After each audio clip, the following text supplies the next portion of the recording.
تو دنیا یه چیزایی هست آدم خوشش نمیاد، یه آدمایی هستن آدم باشون حال نمیکنه، ولی مجبوری که باشون روبرو بشی. چرا؟ که به هدفت برسی. اگه قرار باشه جا بزنی همیشه بازنده ای. وقت بهت میگن بازنده. ریمیکس بای اصل رپ.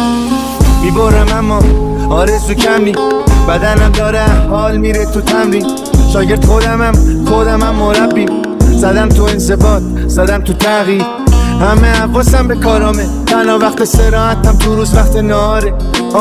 حرفا زده وعدهات داده این آدم، این سری شروع با دنده چاره. آماده کردم یه تومار لیست کارا، ببخشید تنها یه مدتی نیستم دادا. دیگه تو چاه نمیرم با این تنها، با عوض قبل کار میکنم بیشتر. حالا مدام تو برنامه و هدف و انجام دادن، نه سرب دارم اصلا نه نو حساب دارم. پاک شده دیگه هپر و